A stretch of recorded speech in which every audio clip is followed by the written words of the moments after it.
So how do you do a vulnerability assessment on an internal network from an external device?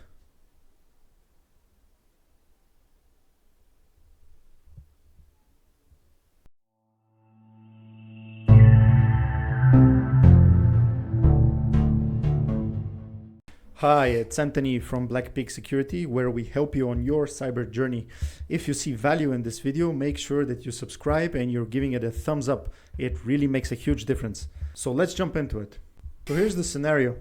You're hired to do a penetration test on company X. Fortunately, the pen test is very limited and you're not allowed to do a lot of things like social engineering and such. But the company is allowing you to do an internal vulnerability assessment on their infrastructure. For the purpose of the scan, the company has commissioned a Linux machine with the Nessus scanner installed on it. But the catch is you only have an SSH connection to the machine. You can't scan from the outside because the company has a firewall. All the packets will be dropped, rejected, blocked, whatever. I mean, you can try, but if the firewall is configured properly, no way. The Nessus scanner has a graphical user interface, but you can't use it.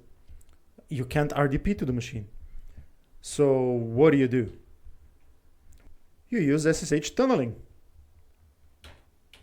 to get to the scanner.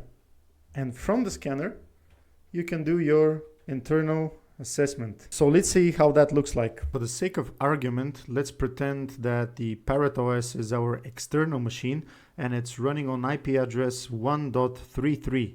And we're trying to connect to an internal machine that is this Kali machine that it's running on .132. Now, don't worry about the graphical user interface and don't worry about the IP addresses. What's important is the concept. Let's just see if this Kali machine indeed does have Nessus installed on it and that it is running as a service.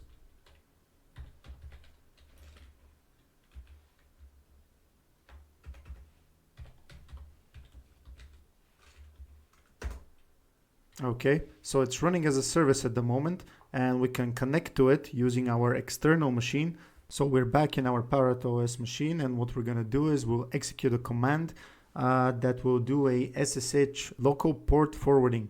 Basically, local forwarding is used to forward a port from the client machine to the server machine.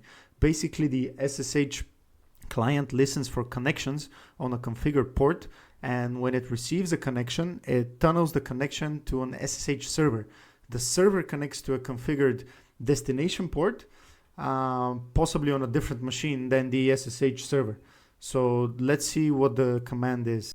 So we're looking for SSH switch L for local port. We're gonna run it on our local port 8080.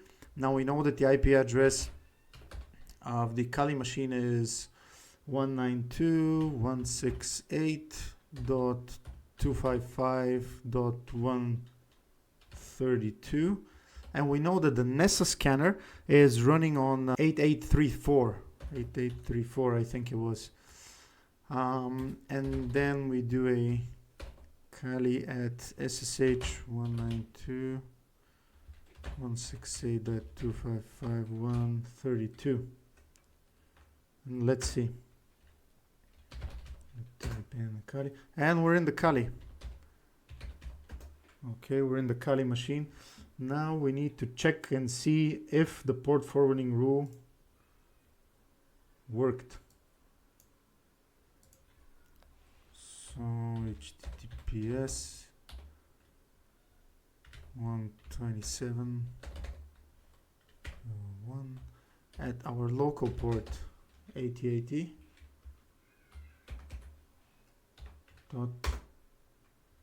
And there you go. Now we have access to the Nessus machine that is on the internal network, and once we log in we can start scanning. If you like this video, subscribe to the channel and click the bell icon to get notified whenever we post new videos. From Black Peak Security, I was your host Anthony. Ciao.